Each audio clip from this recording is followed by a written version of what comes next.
साथियों नमस्कार। सरल नर्सिंग के ऑनलाइन प्लेटफॉर्म पे आपका स्वागत है। अपन प्रीवियस क्लास में पढ़ रहे थे नियोनेटल इन्फेक्शन। ठीक है, अपन ने डिस्कस कर लिया कि इनको अपन ने नियोनेटल इन्फेक्शन में क्यों डिवाइड किया है, क्योंकि ये जो इन्फेक्शंस हैं ये होते हैं नियोनेटल एज के दौरान। और नियोनेटल जो एज होती है वो होती है कितनी, 0 से लगाकर 28 दिन की, 0 to 28 डेज की। ठीक है, तो इन दौरान जो भी इन्फेक्शन होते हैं उनको अपन कहते हैं नियोनेटल इन्फेक्शन। उसकी कड़ी में अपन ने पहला इन्फेक्शन डिस्कस कर लिया था। पहले इसके साथ अपन ने डिस्कस किया था कंजक्टिवाइटिस सा। ठीक है, जिसको अपन दूसरी भाषा में बोलते हैं ऑप्थेल्मिया नियोनेटर्मा। ठीक है, आज अपन दो इन्फेक्शन डिस्कस करेंगे नियोनेटल में। पहला इन्फेक्शन है अम्बिलिकल सेप्सिस और दूसरा इन्फेक्शन है ओरल थ्रस्ट। इन दो के बारे में अपन आज डिस्कस करेंगे। ठीक है, सबसे पहले अपन डिस्कस करते हैं अम्बिलिकल सेप्सिस के बारे में। ठीक है, अम्बिलिकल सेप्सिस क्या होता है? ठीक है, यह होता है सेप्सिस इंडिकेट करता है किसको? इन्फेक्शन को। ठीक है, तो इसमें क्या होगा, अम्बिलिकल कॉर्ड का क्या होगा? इन्फेक्शन होगा। तो इसके अगर डेफिनेशन समझने का प्रयास करें तो it is a inflammation or infection of umbilical cord। ठीक है, umbilical cord का इन्फेक्शन इन्फ्लामेशन होना क्या कहलाएगा? umbilical sepsis. ठीक है, उसके बाद अपन डिस्कस करते हैं इसका दूसरा जो नेम होता है वो होता है क्या? ओम्फेलाइटिस। प्रीवियस क्लास में अपन ने डिस्कस कर रखा है जिन शब्दों के पीछे ITIS जो वर्ड लग जाता है उसको वो इंडिकेट करता है, डिनोट करता है किसको? इन्फेक्शन को। इन्फेक्शन। ठीक है, एग्जाम में सीधा क्वेश्चन आएगा इन्फेक्शन और इंफ्लामेशन ऑफ अम्बिलिकल कॉर्ड, तो आपको क्लिक करना है ओम्फेलाइटिस, है ना। ओम्फेलाइटिस को ही बोलेंगे इन्फेक्शन और इंफ्लामेशन ऑफ अम्बिलिकल। ठीक है, जिसको उसके बाद अपन डिस्कस करते हैं इटियोलॉजी, कॉज, ये क्यों क्या होता है। ठीक है, मुख्य कॉज कौन कौन से हैं? इसका जो मुख्य कॉज है वो है स्टेफाइलोकोकस और ई कोलाई। और कोलेस्ट्रियम टिटेनी कैन कॉज टिटनेस नियोटर्मा। ये मुख्य 3 कारण है अम्बिलिकल सेप्सिस या अम्बिलिकल इन्फेक्शन होने के। और मेन जो रीजन है वो है स्टेफाइलोकोकस। और ये कहीं ना कहीं जो इन्फेक्शन है ये क्या क्रिएट कर सकता है बच्चे के अंदर? टिटनेस। ठीक है, जो कि बहुत ही सीवियर डिजीज है, तो अपन को बच्चों को इससे बचाना है। ठीक है, इसके बाद अपन डिस्कस करते हैं रिस्क फैक्टर, ये क्यों क्यों कब कब होते हैं, है ना। Unhealthy environment of delivery. Delivery के समय अगर उस जगह का जो एनवायरनमेंट है वो अनहेल्थी होगा तो अम्बिलिकल इन्फेक्शन होने के पूरे चांसेस होंगे। ठीक है, दूसरा रिस्क फैक्टर क्या है? Exchange of transfusion. Exchange of transfusion मतलब है जब भी अम्बिलिकल कॉर्ड प्लेसेंटा से अलग होगा उस समय भी ये इन्फेक्शन होने के पूरे चांसेस हैं। Contaminated cold claim cutting instrument. इसका कहने का मतलब यह है कि कोल्ड क्लेम को कटते समय जो इंस्ट्रूमेंट होते हैं, इंस्ट्रूमेंट कौन कौन से होते हैं अपने प्रीवियस क्लास में डिस्कस कर लिया है। फोर्सेप हो गया, सर्जिकल ब्लेड हो गई और कोल्ड क्लेम। ये अगर तीनों इन्फेक्टेड होंगे, तीनों संक्रमित होंगे तो क्या होगा? अम्बिलिकल सेप्सिस होने के पूरे चांसेस हैं। तो ये कंटामिनेट नहीं होने चाहिए।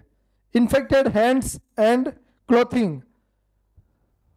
जब भी ये प्रोसेस कर रहे हैं अपन कटिंग कोड का तो हैंड वॉश है जो होने चाहिए और स्वच्छ कपड़े होने चाहिए। ये सब भी रिस्क फैक्टर है। अगर ये सब होंगे तो अम्बिलिकल सेप्सिस होने के पूरे चांसेस है। वापस देखते हैं, unhealthy environment, exchange of transfusion, contaminate code cutting instrument और इन्फेक्टेड हैंड और क्लॉथिंग। ठीक है, और इसमें और अपन ऐड कर सकते हैं इन्फेक्टेड आर्टिकल्स।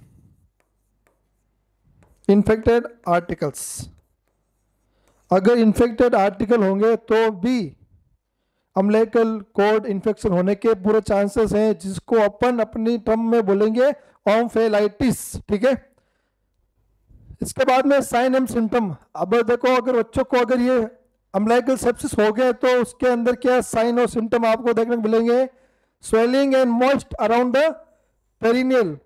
बच्चे के अम्बिलिकल कॉर्ड, ये अम्बिलिकस वाला पार्ट है और ये कॉर्ड वाला पार्ट है, इसके चारों ओर स्वेलिंग होगी, रेडनेस होगा, मॉइस्चर होगा और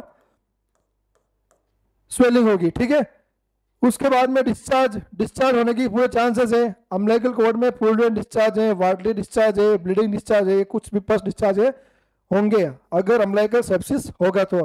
फीवर आएगा, अगर बॉडी में किसी प्रकार का इन्फेक्शन है तो फीवर आना कॉमन चीज है, तो फीवर भी आएगा। जॉइंटिस होने के भी पूरे चांसेस हैं बच्चे को। तो ये मुख्य चार है, सिम्टम तो बहुत है लेकिन ये जो मुख्य चार सिम्टम है अम्बिलिकल सेप्सिस में, स्वेलिंग होगी, ठीक है, डिस्चार्ज होगा, डिस्चार्ज में सब आ गए अपने, पस आ गया, ठीक है, ब्लीडिंग आ गया अपने और वाटरली आ गया, कोई भी डिस्चार्ज हो सकता है, फीवर और जॉइंटिस। इसके बाद अपन डिस्कस करते हैं इसके मैनेजमेंट के बारे में। इसका अगर ये अम्बिलिकल सेप्सिस या ओम्फेलाइटिस या अम्बिलिकल में इन्फेक्शन हो गए हैं तो अपन क्या मैनेजमेंट करेंगे? पहला मैनेजमेंट यही है, ड्रेसिंग द इन्फेक्टेड कॉर्ड। अपन इन्फेक्टेड कॉर्ड के ऊपर ड्रेसिंग करेंगे, और कौन सी ड्रेसिंग करेंगे? ट्रिपल टाइट वाली, 3 लेयर वाले अपन ड्रेसिंग करेंगे विद द स्प्रिट और एंटीबायोटिक पाउडर एंड लोशन के साथ। ठीक है, उसके बाद में एप्लीकेबल ड्रेसिंग करने के बाद में अपन प्रोवाइड करेंगे सिस्टमेटिक एंटीबायोटिक। ड्रेसिंग करने के बाद अपन बच्चे को सिस्टमेटिक रूप से एंटीबायोटिक देंगे, चाहे वो ऑर्ली हो चाहे वो इंजेक्टेबल हो। ठीक है, इसके बाद यूज ऑफ एंटीसेप्टिक टेक्निक। जब भी अपन ड्रेसिंग करेंगे तो एंटीसेप्टिक टेक्निक का उपयोग करेंगे। एंटीसेप्टिक टेक्निक का उपयोग मतलब अपन अपने हैंड वॉश करेंगे, ग्लव्स पहनेंगे, है ना, अपने हाथ में कोई भी ज्वेलरी है तो उसको रिमूव करेंगे, ये सारी अपन टेक्निक का अपन ध्यान रखेंगे। हाइजीन एनवायरनमेंट ऑफ डिलीवरी, ठीक है, जिस प्लेस पे, जिस जगह, जिस इंस्टीट्यूट जहाँ पर भी डिलीवरी हुई है वहाँ का जो एनवायरनमेंट है क्या होना चाहिए? हाइजीन, स्वच्छ होना चाहिए। अगर स्वच्छ एनवायरनमेंट होगा तो ये सारी दिक्कत भी नहीं होगी और इन्फेक्शन भी नहीं होगा। ठीक है, तो ये है मैनेजमेंट मुख्य रूप से। इसके बाद में अपन डिस्कस करते हैं ओरल थ्रस्ट के बारे में। अपन ने 2 इन्फेक्शन पढ़ लिया, न्यूट्रल पहला अपने पढ़ लिया है ऑप्थेल्मिया न्यूटर्मा, और दूसरा अपन ने अभी जस्ट पढ़ा है अम्बिलिकल सेप्सिस। तीसरा इन्फेक्शन अपन पढ़ रहे हैं ओरल थ्रस्ट। ओरल थ्रस्ट क्या होता है? ठीक है, ये अपन अभी डेफिनेशन डिस्कस करते हैं इसकी। It is a fungal infection of the oral cavity. ये एक प्रकार का फंगल इन्फेक्शन है जो कहां पर होता है? ओरल कैविटी के अंदर होता है। ठीक है, बाई द कैंडिडा एल्बिकेंट, ये एक प्रकार का फंगल इन्फेक्शन का नाम है। इसकी वजह से ओरल कैविटी के अंदर ओरल थ्रस्ट होता है। इसका साइन क्या है? इसका साइन ये है कि वाइट पैचेस, सफेद धब्बे बन जाएंगे। कहां पर? ओरल कैविटी के अंदर। कहां? टंग और गम्स, जीभ और मसलों के ऊपर। और ये कब होगा? First week of second week of life, जीवन के शुरुआती के 1 से 2 सप्ताह पर ये ओरल थ्रस्ट होगा। क्योंकि अपन क्या पढ़ रहे हैं? Neonatal infection. और नियोनेटल इन्फेक्शन जो पीरियड होता है कितना होता है? 0 से 28 दिन का। तो ये जो डेफिनेशन अपन ने बता रही है कि ये जो इन्फेक्शन होने के जो चांस है वो 0 से 14 दिन के अंदर है, फर्स्ट 2 वीक ऑफ लाइफ। ठीक है, ये तो होगी इसकी डेफिनेशन। उसके बाद में वेन अक्कर, ये कब होगा, क्यों होगा, कब होगा? क्या? ये ओरल थ्रस्ट कहां पर? ओरल कैविटी में। ठीक है, इन्फेक्टेड बर्थ कैनाल, जहां जिस माध्यम से डिलीवरी हो रही है वहां अगर बर्थ कैनाल पर किसी प्रकार का इन्फेक्शन है तो बच्चे को क्या होगा? Oral thrust. ये जो इन्फेक्शन है वो कौन सा हो सकता है? अपन ने प्रीवियस क्लास में डिस्कस कर लिया है, हर्पीस सिम्प्लेक्स हो सकता है, herpes simplex virus. Herpes simplex virus कितने प्रकार का था? टाइप 1 और टाइप 2। टाइप 1 में क्या था? जो रेसेस हैं वो कहां पर थे? फेस वाले एरिया पे और एक्सट्रीमिटी वाले एरिया पे, और टाइप 2 हर्पिक सिम्प्लेक्स में रेसेस कहाँ पर होते हैं? जेनाइटल एरिया में। तो जैसे ही बेबी डिलीवर होगा तो वहां पर क्या होंगे? रेसेस। किसके रेसेस होंगे? हर्पिक सिम्प्लेक्स वायरस के। तो वो क्या कॉज करेंगे? Oral thrust. ठीक है। इसके बाद में इन्फेक्टेड फीडिंग बोतल। कई बार क्या होता है, डिलीवरी होने के बाद माँ बच्चे को फीड नहीं करा पाती, ब्रेस्ट मिल्क नहीं मिल पाता है, तो बच्चे को बोतल से भी दूध देना पड़ता है। तो क्या उस समय जो बोतल से अपन दूध दे रहे हैं वो बोतल हाइजीनिक है, साफ है या ओल्ड है? ठीक है, ये अपन को ध्यान रखना है। ठीक है, तो ये ध्यान रहे कि जो बोतल है वो साफ सुथरी होनी चाहिए, इन्फेक्टेड नहीं होनी चाहिए। अगर वो साफ सुथरी नहीं हुई, वो इन्फेक्टेड हुई, तो वो क्या कॉज करेगी? Oral thrust. इसके बाद में contaminated feeding article, contaminated feeding article. ठीक है, उसके बाद में इन्फेक्टेड मदर ब्रेस्ट निपल। अगर माँ की जो निपल हैं कंटामिनेट है या इन्फेक्टेड हैं और वो उसी निपल से अगर बच्चे को फीड करवा रहे हैं तो बच्चे को ओरल थ्रस्ट होने के पूरे चांस है। तो अपन हेल्थ एजुकेशन में मदर को ये एडवाइस करेंगे कि आप फीडिंग कराने से पहले अपने एक बार निप्पल को गर्म पानी या गुनगुने पानी से वॉश कर ले, बाद में ही बच्चे को फीड करवाएं। इससे क्या होगा? बच्चे के ओरल थ्रस्ट नहीं होगा। ठीक है, तो ये वो कंडीशन है जहां पर ओरल थ्रस्ट होने के चांसेस ज़्यादा रहते हैं। इसके बाद में साइन एंड सिम्टम, जैसा कि अपन ने डेफिनेशन में डिस्कस कर लिया, इसके जो मुख्य साइन है वो है व्हाइट पैचेस, सफेद धब्बे। और ये कहां पर होंगे? टंग और गम्स। ठीक है, स्वेलिंग डिफिकल्टी, निगलने में कठिनाई होगी। अगर बच्चा फीड करेगा तो वो क्राई करेगा। क्यों करेगा? क्योंकि वो डिस्कम्फर्ट है। क्यों? क्योंकि उसके मुंह के अंदर, ओरल कैविटी के अंदर, टंग पर क्या है? ओरल थ्रस्ट है, व्हाइट पैचेस है, जो कि क्या क्रिएट कर रहे हैं? Swelling difficulty. पेनफुल वाली कंडीशन होगी। ठीक है, डिस्कम्फर्ट वाली होगी और रेस्टलेसनेस होगा। तो ये सारे साइन एंड सिम्टम होंगे किसके? बच्चे के अंदर, अगर उसको क्या है? ओरल थ्रस्ट है तो। ओके, उसके बाद में अपन इसका मैनेजमेंट देखते हैं। अगर ओरल थ्रस्ट है तो क्या करना आपको? Oral application 0.5 mg aqua solution of gentian violet का आपको ईच फीडिंग के बाद करना है। प्रत्येक फीड होने के बाद आपको 0.5 mg का एक्वा सोल्यूशन होता है। ठीक है, वो व्हाइट पैचेस के ऊपर आप क्या करना है? एप्लीकेशन करना है। ठीक है, और एक लोशन भी आता है जिसको दिन में 4 बार देना है, 5 से 7 दिन तक। ठीक है, जैसे लोशन का नाम हो गया नाइट्रिसन, कोट्रिमाजोल और कीटराजोल। ये सारे लोशन भी अपन को व्हाइट पैचेस के ऊपर एप्लीकेबल करने हैं। ठीक है, इसके बाद में ओरल थ्रस्ट और एपिस्टिन बार या पियर सिंड्रोम। ठीक है, ये 2 टर्म है। इसमें भी क्या होगा और इसमें क्या होगा मैं बता रहा हूं आपको। इसमें होगा व्हाइट पैचेस, ठीक है, ऑन ओरल कैविटी, और ये भी क्या है? व्हाइट पैचेस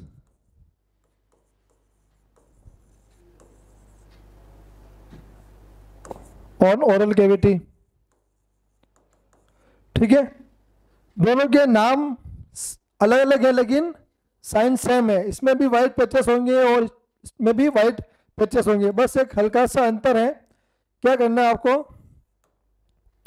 ये भी ओरल कैविटी में होंगे, ये भी टंग और गम्स पे होंगे।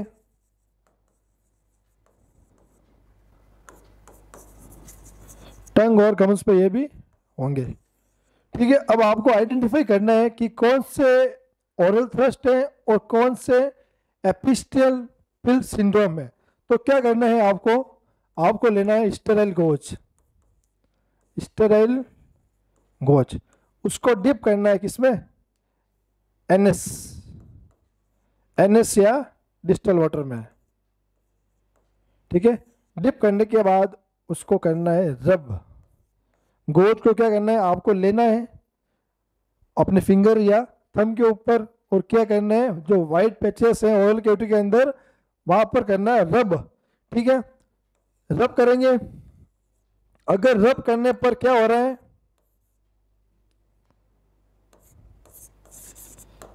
पेन हो रहा है, ठीक है,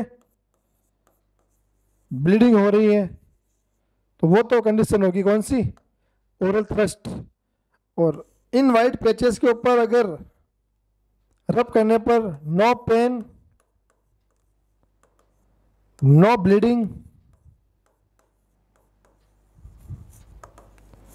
होगी, तो वो क्या होंगे, एपिस्टल पिल सिंड्रोम। ठीक है, अगर अब ये ओरल थ्रस्ट में अगर पेन और ब्लीडिंग हो रही है तो वो क्या क्रिएट करेंगे, वुंड क्रिएट कर देंगे, ओरल कैविटी, टंग और गम्स के ऊपर क्या कर देंगे, घाव बना देंगे, और ये क्या करेंगे, वुंड क्रिएट नहीं करेंगे। ठीक है, ये नॉर्मल कंडीशन है एपिस्टल पिल। ये 72 आवर्स के अंदर ऑटोमेटिकली रिमूव हो जाएंगे। एपिस्टल पिल ये सभी न्यूबॉर्न के अंदर आपको देखने को मिलेंगे। अगर नॉर्मल होंगे तो वो 72 घंटों के अंदर अपने आप रिमूव हो जाएंगे, अगर नहीं होंगे तो वो ओरल थ्रस्ट होंगे। उसको चेक कैसे करेंगे, गोद से आप रब करके आप उसको आइडेंटिफाई करोगे। ठीक है, ये अपन ने प्रीवियस क्लास में भी डिस्कस कर लिया था। अब अपन इसका प्रिवेंशन, अपन क्या करें कि भाई ये दिक्कत आए ही नहीं, है ना, ओरल थ्रस्ट जैसी गंभीर बीमारी हो ही नहीं बच्चे को, है ना। तो आपको क्या करना है, treatment of maternal fungal infection. एक 9 माह की महिला जब गर्भवती है, उसके 9 माह के दौरान अगर उसको फंगल इन्फेक्शन हो रखा है तो आपको उसी दौरान उस फंगल इन्फेक्शन का ट्रीटमेंट कर देना है, वही खत्म कर देना है, ताकि वो बच्चों तक आए नहीं। ठीक है, क्लीनिंग ऑफ आर्टिकल को क्लीन करना है डिलीवरी के समय, और जनरल क्लीनिंग और हाइजीनिक मेजरमेंट। ठीक है, सामान्य जो भी साफ सफाई होती है, स्वच्छता होती है, वो बनाए रखनी है, और पर्सनैलिटी का भी, हाइजीन का भी अपन को ध्यान रखना है। ये सारे प्रिवेंशन करेंगे तो ओरल थ्रस्ट होने के कम चांस होंगे। ठीक है, अब अपन डिस्कस करते हैं एक और, नियोनेटल इन्फेक्शन। ये हो गया अपने चौथा। ठीक है, पहला अपना था ऑप्थेल्मिक न्यूट्रिमा, दूसरा अपना अम्बिलिकल सेप्सिस, तीसरा अपना ओरल थ्रस्ट, और चौथा अपना हो गया पायोडर्मा। ठीक है, डर्मा का जो मीनिंग होता है वो होता है क्या, स्किन। जहाँ कहीं भी अपने मेडिकल टर्म में पीछे आगे कहीं पे डर्मा लग जाए तो वो इंडिकेट या डिनोट किसको करेगा, स्किन को। वो कहीं ना कहीं जो सेंस है, जो मीनिंग है, वो देगा स्किन को लेके। तो ठीक है, डेफिनेशन पढ़ते हैं, it is superficially infected of skin cause by the staphylococcus. Skin के जो सुपरफिशियली होता है वो इन्फेक्शन होता है, और ये किसकी वजह से होता है, स्टेफाइलोकोकस की वजह से। एक बैक्टीरिया है, एग्जाम में बस इसमें पढ़ने का यही है, बस पायोडर्मा किस बैक्टीरिया से होता है, तो स्टेफाइलोकोकस मेन नहीं, इसमें यही है। बाकी अब देखते हैं कब होता है। ठीक है, अकर्स फ्रॉम कंटामिनेटेड हैंड। ये क्या होता है, कंटामिनेटेड हैंड के कारण। अब कंटामिनेटेड हैंड किसके हो सकते हैं, both health care provider, mother और चाइल्ड रिलेटिव। या तो डिलीवरी के दौरान हेल्थ केयर प्रोवाइडर के जो हाथ है वो होंगे कंटामिनेट होंगे, या डिलीवरी के बाद माँ के जो हाथ है वो होंगे कंटामिनेट, या उस बच्चे से जो भी उसके मिलने वाले हैं, परिवार मिलने आएंगे, वो बच्चों को हाथ में लेंगे तो भी बच्चों को क्या कर देंगे, वो इन्फेक्टेड कर देंगे। ठीक है, तो अपन उनको हेल्थ एजुकेशन में एडवाइस देंगे कि अपने हाथ, हैंड वॉश जो भी है वो वॉश करके आए या डिसइंफेक्टेड करके आए, फिर ही बच्चे को हाथ में लें, ताकि बच्चा इस पायोडर्मा से बच जाए। ठीक है, तो ये सुपरफिशियली स्किन इन्फेक्शन है जो किससे होता है, स्टेफाइलोकोकस की वजह से होता है। ठीक है, और ये क्यों होता है, कंटामिनेटेड हैंड। बस उसके बाद में साइन एंड सिम्टम। ठीक है, साइन एंड सिम्टम, अगर ये पायोडर्मा हो गया तो अपन कैसे आइडेंटिफाई करेंगे, ये कहाँ का होगा, अपन को कहाँ देखने मिलेगा, स्कल्प, नेक, ग्रोइंग और एक्सली एरिया पर अपन को ये इन्फेक्शन देखने को मिलेगा। ठीक है, और क्या होगा, बच्चों क्या होगा, इरिटेशन होगा। जाहिर है बच्चे का, किसी को भी, अडल्ट को, बड़े बुजुर्ग या छोटे बच्चों को, किसी को भी अगर स्किन का इन्फेक्शन है तो इरिटेशन तो होगा। ठीक है, उसके बाद में डिस्कम्फर्ट, ठीक है, और इचिंग। इचिंग और इरिटेशन दो तो ये कॉमन है स्किन इन्फेक्शन में, ठीक है। उसके बाद अपन डिस्कस करते हैं मैनेजमेंट इसका। क्लीनिंग विथ हेक्साक्लोराइड, ठीक है। हेक्साक्लोराइड सॉल्यूशन से आपको क्या करना है, उस जगह उस पार्ट को करना है, क्लीन करना है, ठीक है। Pus should be the sent for culture and sensitive test. अगर इन्फेक्शन वो लंबे समय तक है तो आपको क्या करना है, उस जो स्किन से जो पस है वो लेनी है और वो आपको बेचनी है आगे, कहाँ पर, कल्चर और सेंसिटिव टेस्ट के लिए, कि कहीं मेजर तो बीमारी नहीं है, उस ये आइडेंटिफाई करने के लिए आपको भेजना है। In case of speed of infection should be azithromycin 15 mg per kg per day orally. अगर ये बीमारी हो रही है बच्चे को तो बच्चे को क्या देना है, एंटीबायोटिक देना है। एंटीबायोटिक में क्या देना है, एथ्रोमाइसिन 15 mg पर kg और पर डे के हिसाब से, ठीक है।